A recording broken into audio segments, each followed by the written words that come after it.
Yes, ladies and gentlemen, I hope you can hear me. I've decided not to use the microphone. Just a couple of announcements before I bring in your bride and groom. I hope that when I bring them in, you will give them a fairly rousing reception. How does that sound? Yeah. Fairly mediocre. They're outside having a quiet moment to themselves. This is an emotional and important day for them, so I encourage them to take a minute just to look into each other's eyes and just think about things or whatever, because the rest of the day, up to date, it's been a bit of a whirlwind for them, and the rest of the day it'll continue to be a whirlwind. So having a minute alone, but when they come in, do give them a reception. I'll bring them in, I'll lead them in right up to the top table. So let's keep the reception going right up until the top table. We've been very lucky with the weather. There were a couple of uncertain moments earlier on today, and I was reminded of a quote from Cicero, 53 BC. You probably know it.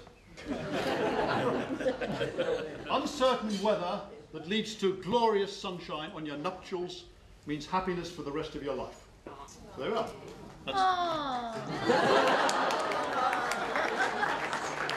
That is Cicero, 53 BC, with a couple of minor modifications by me. The other thing I'd like to say is that most of you have seen the guest book, kindly donated by Carolyn. Did I get that right? Yes, Caroline Edwards. Carolyn, wherever you are, Carolyn, stick your hand in the air.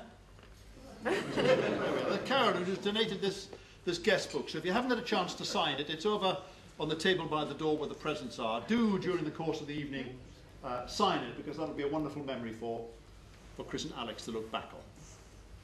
Okay, so I will go and get our bride and groom, announce them formally, and I know you'll give them a great reception. Distinguished guests, ladies and gentlemen, would you please give a warm welcome to your new bride and groom, Alex and Chris, the new Mr. and Mrs. Broadway.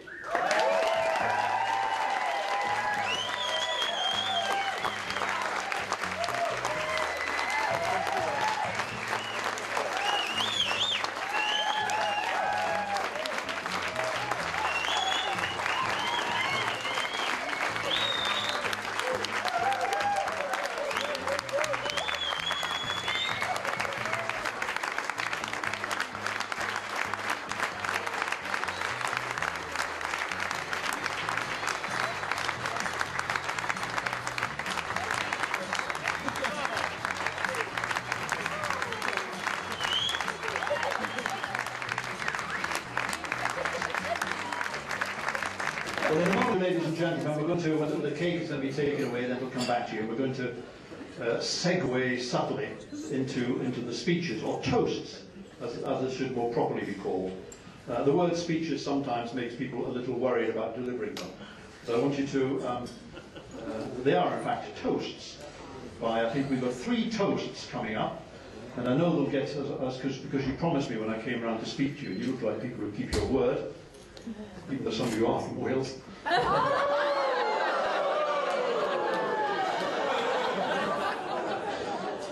I don't this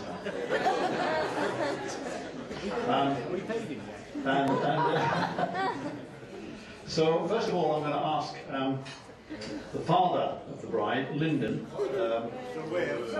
From Wales. They used to. Okay, so I'm going to ask Lyndon to come up and kind of say a few words. So give him your support as you can.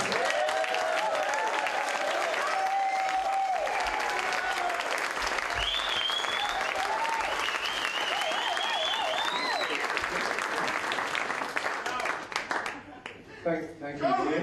Yeah. I'm not sure if we paid. I spoke to you earlier on, ladies and gentlemen, about the tradition of the groom parading his bride for you to acclaim her.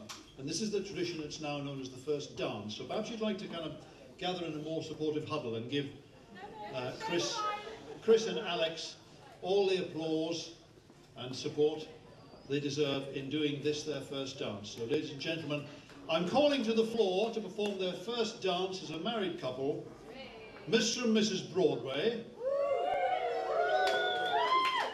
So with Mr. and Mrs. Broadway, Alex and Chris kindly take to the floor.